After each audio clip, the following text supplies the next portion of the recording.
تو کم از کم تجھے یہ تو احساس ہونا چاہیے کہ تیرا رب تجھے دیکھ رہا ہے، سبحان اللہ، تیرا رب تجھے دیکھ رہا ہے۔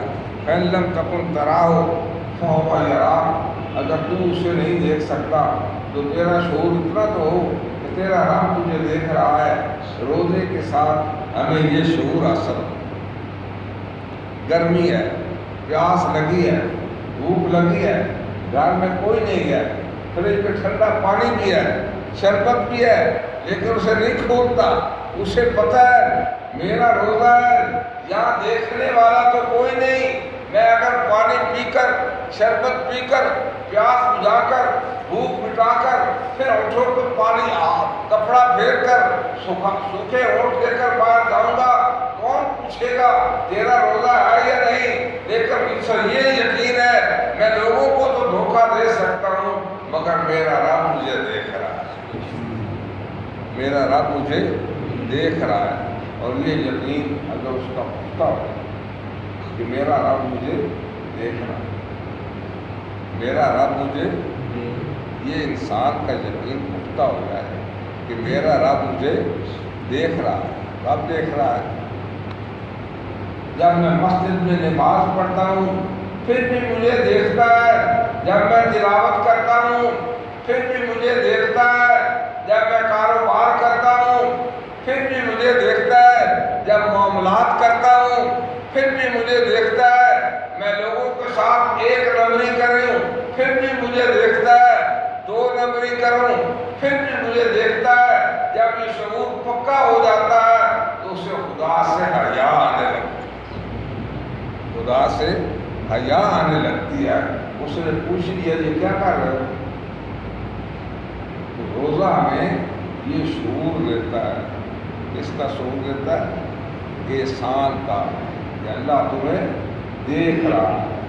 شعور پکا ہو جائے، ایک بزرگ فرماتے ہیں جب مجھے یہ پتہ چل گیا کہ میرا رب مجھے دیکھ رہا ہے، میرا رب مجھے دیکھ رہا ہے تو مجھے اس سے حیا آنے لگی۔ تو ایسا کام نہ کروں جو اسے پسند نہ ہو، ایسی جگہ پر نہ جاؤں جو اسے پسند نہ ہو، میری زندگی میں ایک تبدیلی آ۔ روزے سے اگر آدمی غور کرے احسان کی کیفیت اسے حاصل ہے، اسے یہ یقین ہوتا ہے کہ اس کا رب اسے دیکھ رہا ہے۔ اللہ تعالیٰ نے کیا فرمایا؟ لعلکم تتقون، تاکہ تم متقی ہو جاؤ، پرہیزگار ہو جاؤ۔ پرہیزگار ہوتا ہے تو اللہ تعالیٰ فرماتا ہے یا ایھا الذین آمنوا، یا ایھا الذین آمنوا ان تتقوا اللہ یجعل لکم فرقانا، اے ایمان والو اگر تم تقوی اختیار کرو گے تو ہم تمہیں ایک نور عطا کریں۔ اللہ تو کیسا نور ہوگا؟ کہا تمہارے اندر شعور کا نور ہوگا، تم حق اور باطل میں تمیز کر سکو گے، نیکی اور گناہ میں تمیز کر سکو گے، تمہارے پاس مقدمہ آئے گا، تمہیں صحیح اور غلط کا پتہ ہوگا، تمہیں کوئی دھوکہ نہیں دے سکے گا۔ تم تقوی اختیار تو کر کے دیکھو، تمہارے اندر اللہ کی طرف سے ایک نور آ جائے گا۔ یجعل لکم فرقان، وہ نور تمہیں تمیز دے گا، حق اور باطل اور صحیح اور غلط کی تمہارے اندر سے آواز آئے گی۔ جب تم کسی کام کے لیے ارادہ کرو گے اندر سے آواز آئے گی یہ ٹھیک ہے یا نہیں ہے، یہ درست ہے یا غلط ہے، یہ خدا کی رضا کے لیے ہے یا اس کی رضا کے لیے۔ یہ تقویٰ پہلے زمانے میں زیادہ تھا۔ اللہ تعالیٰ فرماتا ہے ایسے لوگ پہلے زمانے میں زیادہ ہوں گے، آخری زمانے میں کم، درمیان کا تو ذکر ہی نہیں۔ اب ایک مسئلہ ہے خاص طور پر غور فرمائیں، لوگوں کو اس بات سے پریشان اور گمراہ کیا جاتا ہے، کہتے ہیں جو امام ابو حنیفہ، وہ امام مالک، امام شافعی، امام احمد، کیوں ہنستے ہوئے؟ انہوں نے کیا کیا؟ انہوں نے تمہارے لیے آسانیاں، تمہیں سارا آدمی تو عالم نہیں ہو سکتا، اس لیے انہوں نے مسئلے لے کر تمہارے لیے چھوڑے تاکہ تم اپنے کاروبار بھی کرو، اور اگر کوئی ایسا مسئلہ درپیش آئے تو کتابوں میں موجود۔ ان کی سب سے بڑی بات علم کے ساتھ ساتھ اس قدر چوٹی کے عالم تھے، لوگ کہتے ہیں اس وقت کی چوٹی کا عالم ہو سکتا ہے، ان سے زیادہ پڑا ہوا ہو سکتا ہے، میں کہتا ہوں اس میں شک نہیں، لیکن یہ تو بتاؤ جس دور میں وہ تھے وہ تقویٰ تو آج حاصل نہیں ہو سکتا، وہ تقویٰ آج حاصل نہیں ہو سکتا۔ وہ تقویٰ جب تک حاصل نہ ہو تو مسئلے کو صحیح سمجھنے کا نور عطا ہی نہیں ہوتا۔ آپ امام ابو حنیفہ رحمۃ اللہ علیہ نے، وہ آپ کو کسی نے دیکھا آپ ایک کپڑے کو دھو رہے بار بار پوچھے کیا کر رہے ہیں؟ کہا تھوڑا سا داغ تھا۔ کہا اتنے داغ سے تو کچھ نہیں ہوتا، آپ کا فتویٰ ہے اتنے داغ سے کچھ نہیں ہوتا۔ میں آپ وہ میرا فتویٰ ہے اور یہ میرا تقویٰ ہے، وہ میرا فتویٰ ہے کہ اس سے کچھ نہیں ہوتا، لیکن یہ میرا تقویٰ ہے کہ یہ بھی نہیں ہونا چاہیے۔ ایک خادم کو بھیجا، آپ تاجر بھی تھے، کہ ریشمی تھان ہے، جاؤ بیچ آؤ، اور دیکھو یہ اتنے نمبر 10 پر ایک گز کپڑا خراب ہے، جب تم بیچو گے تو اس گاہک کو بتا دینا، کہ یہ کپڑا خراب ہے، اس کی قیمت کم لگے گی۔ کہا ٹھیک ہے۔ وہ سارا دن پھرتا رہا، آخر شام کے وقت اسے یاد ہی نہ رہا، گاہک ملا، اس نے بیچ دیا، واپس آیا، آپ نے پوچھا کہ اسے بتایا تھا؟ کہنے لگا سرکار کو مجھے یاد نہیں رہا، دن بھر پھرتا رہا، تھک گیا، میں نے شکر کیا کہ گاہک ملا ہے، میں بتا نہ سکا، آپ میں یہ لے جاؤ پیسے اور اسے ڈھونڈو، اگر وہ مل جائے تو کم کر دو، اگر وہ نہ ملے تو سارے کے سارے اللہ کے راستے میں خیرات کر، سارے کے سارے اللہ کے راستے میں خیرات۔ یہ تھا ان لوگوں کا تقویٰ۔ حضرت امام سیرین رحمۃ اللہ علیہ، آپ تاجر تھے، آپ نے پیسے بھی کسی خاتون سے لیے اور دعا سے آپ گھی منگایا، 2.5 گھی تھے، گھی فروخت کرتے تھے۔ خادم نے کہا گھی آ گیا ہے، کہا گھی آ گیا ہے، چیک کر لیجیے، ہاں چیک کر لیجیے، ہاں بہت اچھا ہے۔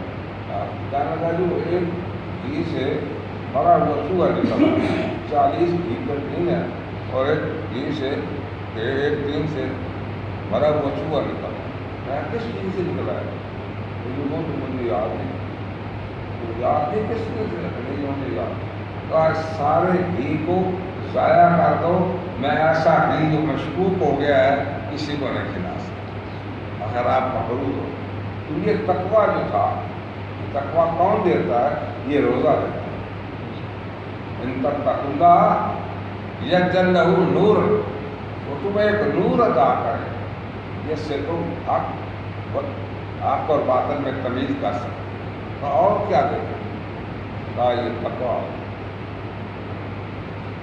ان تتقوا اللہ یجعل لہ مخرجا ویرزقہ من حیث لا یحتسب۔ جو تقویٰ اختیار کرتا ہے وہ اس کے لیے کوئی راستہ نکالتا ہے، اس کام میں پھنس جائے، پریشانی ہو جائے، معاملہ سمجھ نہ آ رہا، معاملے میں پھنس جائے، راستہ نہ نکل رہا، لیکن متقی ہو، اللہ تعالیٰ کی اس پر اتنی نگاہ کرم ہوتی ہے، اس کے تقوی کے سبب اس کے لیے راستہ نکال دیتا ہے۔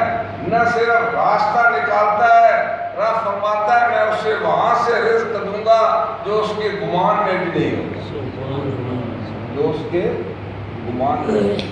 تقویٰ کیا ہے؟ جیسے میں نے اللہ سے ڈرنا، ایسے کام نہ کرنا جو اس سے منع کیا۔ یوسف علیہ السلام کی مثال قرآن پاک میں موجود ہے۔ اب یوسف علیہ السلام کی حیثیت دیکھیں کیا ہے۔ یوسف علیہ السلام کی حیثیت یہ غلام کی خرید کر دی۔ اب غلام کی حیثیت ہے اور کس کے ساتھ معاملہ ہے؟ ملکہ کے ساتھ معاملہ۔ اب اسے جو آرڈر دے اسے ماننا ہے۔ غلام جو نوکر کو ماننا پڑتا ہے، غلام تو غلام۔ وہ اسے کمرے میں لے گئی، ایک دوسرے تیسرے میں لے گئی، اور جب وہاں پہنچ کر یوسف کی خوبصورتی کو لے کر تو آیا تھا نا، یوسف میں تم سے کہتی ہوں میرے مطالبے کو پورا کرو۔ آپ نے اس کی طرف دیکھا، ماحول کو دیکھا، مختلف روایات ہیں، دیکھا اس نے ایک بت پڑا تھا کونے میں، اس پر پردہ ڈالا۔ یہ کیا کر رہی ہے، کیوں پردہ ڈالا؟ کہنے لگی یہ میرا خدا ہے، میں جو کام کرنا چاہتی ہوں وہ اچھا نہیں ہے، مجھے اس سے حیا آتی ہے، جو کام کرنے لگی ہوں وہ اچھا نہیں ہے۔ آپ فرمایا یہ تو نہ دیکھ سکتا ہے، نہ سن سکتا ہے، نہ بول سکتا ہے، تو اس سے حیا کرتی ہے؟ میرا رب تو دیکھتا بھی ہے، سنتا بھی ہے، بولتا بھی ہے، تو میں اس سے کیوں نہ حیا کروں؟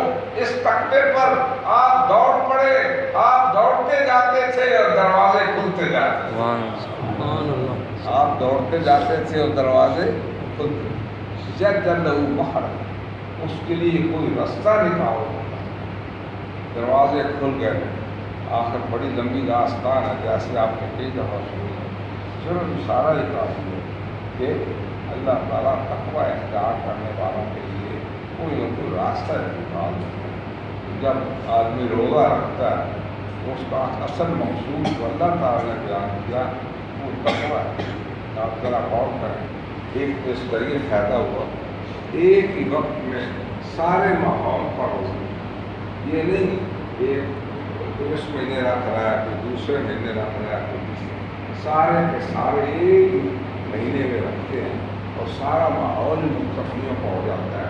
کیا شان ہوتی ہے جب انسان سحری کے وقت اٹھتا ہے، اس کی یاد میں نفل پڑتا ہے، اہل خانہ اس کے لیے سحری کا بندوبست کرتے ہیں، وہ خدا کی یاد سے فارغ ہوتا ہے، اللہ کا نام لے کر سحری کرتا ہے، دعا کرتا ہے اللہ تیرے نام کے ساتھ، تیرے رزق کے ساتھ میں سحری کر رہا ہوں، میرا روزہ تو اپنے کرم سے پورا کر، میرا روزہ اپنے کرم سے پورا کر۔ جب اس وقت اٹھتا ہے اس وقت اس سے فرماتے ہیں جو لوگ سحری کو اٹھتے ہیں، سحری کرنے کے لیے اٹھتے ہیں، اللہ تعالیٰ کی خاص رحمت ان پر ڈالتا ہے۔ جو صاحب تھے نا، وہ سحری کو اٹھتے اور بیوی اس کی پراٹھے پکا کر دیتی، دیسی گھی کے، اور خوب کھا لیتے اور جن کو روزہ بھی نہ رکھتے۔ اس کے چھن گزرت کہنے لگی بھلا وہ یہ کیا کرتا ہے، سحری بھی کھا کر نہ کہ روزہ بھی نہیں رکھنا۔ ہنسنے لگا، کہنے لگا وہ پلیے تو سمجھ نہیں غلطی ہے، کیوں؟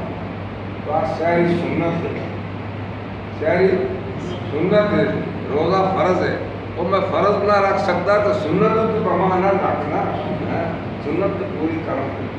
کچھ ایسے لوگ بھی ہوتے ہیں جو صرف سنت کے لیے اٹھتے ہیں تو سنت پوری کر دیں، باقی فرض کو چھوڑ۔ سحری کو جو لوگ اٹھتے ہیں اللہ کی خاص رحمت ان کو۔ میں آپ کی طرف صرف قصہ نہیں بیان کر رہا، آپ کی توجہ دلا رہا ہوں کہ آپ بھی سحری کو اٹھتے ہیں۔ ادھر اہل خانہ جب سحری تیار کرنے لگیں تو آپ اپنی یمین نیاز کو اس کا ضرور رکھیں، دو چار نفل پڑھیں، اس سے استغفار کریں، اس کی حمد و ثنا کریں، پھر دیکھیں اس کی رحمت کس قدر زیادہ ہو۔ سحری کا ایک فائدہ یہ بھی ہوتا ہے، اللہ تعالیٰ کیا فرماتا ہے، تمہارے اندر تقویٰ پرہیزگاری ہے، وہ ایک نور ہے جو انسان کو اللہ تعالیٰ دیتا ہے۔ قصہ تو بڑا لمبا ہے لیکن اس کے ساتھ ساتھ یہ ماہ مبارک جس میں ہم موجود ہیں، اس میں کچھ ایسے واقعات ہوئے جنہوں نے عالم اسلام پر غیر نصوص چھوڑا، ایسے نصوص قدسیہ اس جہان سے چلے تھے۔ حضرت خدیجہ کبریٰ رضی اللہ عنہ جو حضور صلی اللہ علیہ وسلم کی پہلی بیوی تھی، جو خاتون اول تھی، جو خاتون اول تھی، جس وقت کسی نے آپ کی تصدیق نہیں کی، سب سے پہلے جس ہستی نے سرکار کی نبوت کی تصدیق کی ہے اس کا نام خدیجہ کبریٰ۔ سبحان اللہ، سبحان اللہ۔ آپ جب گھر آئے، میں ضم بیرونی زمبلونی مجھے میرے اوپر پردہ کر کمبل کرا دو. کیا بات, کیا ایسا ایسا واقعہ ہوا. اور آپ کہنے لگی آپ سچ کہتے ہیں, آپ اللہ کے راستے میں خرچہ کرتے ہیں, صدقہ کرتے ہیں, خیرات کرتے ہیں, آپ گرے پڑے لوگوں کو اٹھاتے ہیں, بیواؤں کی مدد کرتے ہیں, یتیموں کے سر پر ہاتھ رکھتے ہیں, آپ نیکی کرتے ہیں, خدا آپ کو ضائع نہیں کرے گا. جو کچھ آپ نے دیکھا ہے میں اس کی تصدیق کرتی ہوں. سب سے پہلے جس ہستی نے حضور صلی اللہ علیہ وسلم کی نبوت کی تصدیق کی وہ خدیجہ کبریٰ تھی.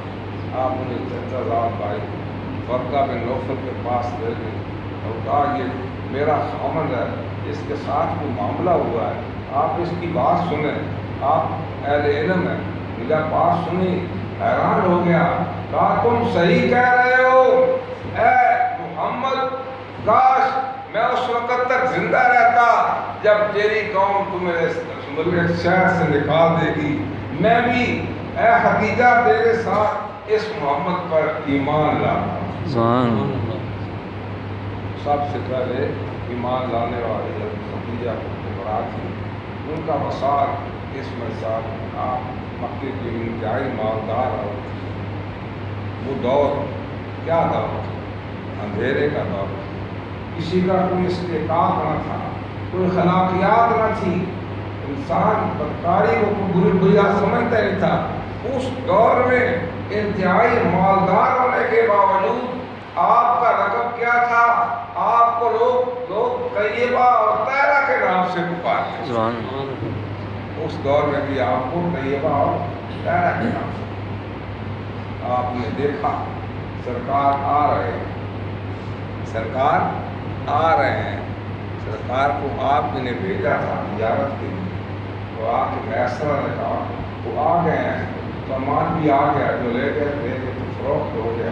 کیا کدھر آ رہا ہے؟ وہ آ رہا بات ہونی پر تھی, اتنی شک پر تھی, دیکھ رہی تھی. ایک دو سہیلیوں کو بلا لیا. کہا کیا بات ہے خدیجہ, کیا بات ہے؟ کہا ادھر آؤ میں تمہیں نظارہ کرا. کہا کیا نظارہ کرا؟ وہ دیکھو محمد آ رہا ہے, تمہیں نظر کچھ نہیں آ رہا؟ کہا میں نظر آ رہا ہے. کیا نظر آ رہا ہے؟ کہا ایسا نظر آ رہا ہے جہاں جہاں سے گزرتا ہے فرشتے اس کے سر پر سایہ کیے ہوئے. جہاں جہاں سے گزرتا ہے فرشتے اس کے سر پر سایہ کیے ہوئے ہیں. وہ طیبہ طاہرہ انتہائی مالدار خاتون جس کے ساتھ شادی کرنے کے لیے بڑے بڑے صاحب نے دعوت نامے بھیجے تھے. اس نے کہا میں تمہارے ساتھ شادی نہیں کروں گی, شادی کروں گی تو عبداللہ کے یتیم کے ساتھ کروں گی. عبداللہ کے یتیم کے ساتھ ان کا وصال ہوا. اور پھر حضرت خاتون جنت کا سیدہ فاطمہ الزہرا کا انتقال. آپ کی کیا شان ہے, اقبال سے پوچھیں, اقبال نے تو کمال کر دیا. آپ فرماتے ہیں مریم از یک نسبت زہرا عزیز, مریم از یک نسبت عیسیٰ عزیز. مریم کو عیسیٰ علیہ السلام کی والدہ ہونے کا ایک شرف ہے. اتنی ان کی شہرت ہے, اتنا ان کا مقام ہے. اور از سے نسبت فاطمہ زہرا اور حضرت خاتون جنت کو تو 3 نسبتیں حاصل ہیں. انہیں صرف عیسیٰ علیہ السلام کی ماں ہونے کا شرف حاصل ہے. ان کا کیا ہی مقام ہے. اور جس ہستی کو 3 نسبتیں ہیں, اقبال وہ کون کون سی ہیں؟ کہا تم دیکھو تو صحیح, اس کی کتنی نسبتیں ہیں. نور چشمے رحمت للعالمین, کس کی آنکھوں کا نور ہے؟ اس کی آنکھوں کا نور ہے جو نبی نہیں امام الانبیاء ہے, جو رحمت نہیں رحمت للعالمین ہے. وہ سارے جہانوں کی رحمت کی آنکھوں کا نور فاطمہ الزہرا, نور چشمے رحمت للعالمین, امام اولین و آخرین. اور کیا ہے؟ میں بانوے یا تاجدار حلقہ. وہ بیوی کس کی ہیں یہ نہیں دیکھا, وہ بیوی کس کی ہیں؟ بانوے تاجدار حلقہ, حل اتی علی الانسان حین من الدہر، یہ صورت مبارکہ جس کے حق میں نازل ہوئی، حضرت حیدر کرار کے حق میں نازل ہوئی، وہ اس کی خاتون ہے، وہ اس کی بیوی ہے، یہ دوسری نسبت ہے۔ حضرت علی کا کیا ہی مقام تھا، کیا ہی مقام تھا۔ اور پھر میں اور کون سی نسبت ہے، کا مادریاں نقطۂ پرکاش، ماں کس کی ہے؟ مادریاں نقطۂ پرکاش، امام قافلہ سالارش، وہ اس کی ماں ہے جو پرکار کے نقطے کا، پرکار جو ماحول کے نقطے کا پرکار جہاں رکھی جاتی ہے، اس کی ماں ہے جس کے ارد گرد خدا کے عاشقوں کا دائرہ کھنچا ہوا، سبحان اللہ، خدا کے سارے عاشق جس دائرے کے اندر ہیں، اس پرکار کا نقطہ جہاں ہے وہ اس کی ماں ہے، امام علی مقام کی ماں ہے۔ تو سرکار دو عالم صلی اللہ علیہ وسلم اپنے آخری وقت جو دنیا کی گھڑیاں گزار رہے تھے، آپ پریشان تھے، ماحول میں سنجیدگی تھی، خاموشی چھائی ہوئی تھی، بات ٹک ٹک ہوئی، میں کون ہے؟ کہا میں رابی ہوں، کدھر آئے؟ سرکار سے ملنا ہے، نہیں مل سکتے، سرکار کی طبیعت ٹھیک نہیں ہے، چلا گیا، تھوڑی دیر بعد پھر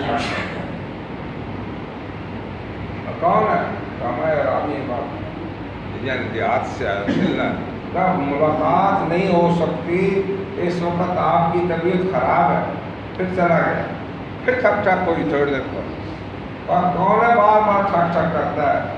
میرے آقا نے فرمایا فاطمہ اس کو نہ روکو، اس کو نہ روکو، یہ تو تمہارے کہنے پر 2 دفعہ چلا گیا، یہ تو وہ ہستی ہے جب آئے اسے کوئی روک نہیں سکتا، اس کا نام عزرائیل ہے، اسے آنے دو، یہ تو تیرا احترام تھا کہ تیرے 2 دفعہ کہنے سے وہ واپس چلا گیا، کیا احترام تھا۔ آپ رو پڑی، رونے لگی، جب رونے لگی تو سرکار نے دلاسا دیا، کیوں رو رہی؟ کہا جدائی کے غم، کہا رو نہ، میں تمہیں 2 خوشخبریاں دیتا ہوں۔ کہا کیا کیا خوشخبری؟ کیا کیا خوشخبری؟ کہا ایک خوشخبری تو یہ ہے کہ میرے خاندان میں سب سے پہلے تم میری ملاقات کے لیے آؤ، یعنی میرے بعد میرے خاندان کو کوئی فرق بہت ہوگا تو تم۔ کہا دوسری کون سی خوشخبری ہے؟ کہا دوسری خوشخبری یہ ہے کہ اللہ تعالیٰ نے تجھے تمام عورتوں کا سردار بنا دیا ہے۔ کہا تو مریم کا کیا ہوگا؟ کہا مریم تو اپنے دور کی عورتوں کی سردار ہے اور تجھے خدا نے تمام جنتی عورتوں کا سردار بنا دیا۔ یہ وہ لوگ تھے، یہ نسبت وابی ہے، یہ نسبت کیا ہے؟ وابی ہے۔ وابی کس سے کہتے ہیں؟ جو اللہ تعالیٰ کی طرف سے عطا، اتنے رشتے تھے ان کے، یہ بہت کمال تھا، یہ ان کی نسبت تھی۔ اور ایک نسبت تسبیح ہوتی ہے، تسبیح کیا ہے کہ آدمی عمل کرتا ہے، ایوکم احسن عملا، راست فرماتا ہے میں دیکھوں گا تم میں سے اچھا عمل کون کرتا ہے۔ آپ کی زندگی بھی ایسی تھی کہ صابرہ شاکرہ، ارے 2 جہان کے مالک کی، 2 جہان کے مالک کے محبوب کی بیٹی ہے اور بارگاہ رسالت میں جا رہی، بارگاہ رسالت میں گئی اور چکی پیستے پیستے یا چھالے پڑ گئے تھے، پانی ڈھوتے ڈھوتے کمر پر نیل پڑ گئے تھے، گئی، کچھ لوگ بیٹھے ہوئے تھے، واپس آ گئی، بات نہیں کی، حیدر کرار سے گئے، ملاقات ہوئی، سرکار نے پوچھا فاطمہ آئی تھی، کیا بات ہے؟ اس لیے آئی تھی، وہ بھی نہیں آئی۔ کہا وہ یہ کہہ رہی تھی کہ اگر کوئی خادمہ مل جائے، آئے کسے کہہ رہی ہے؟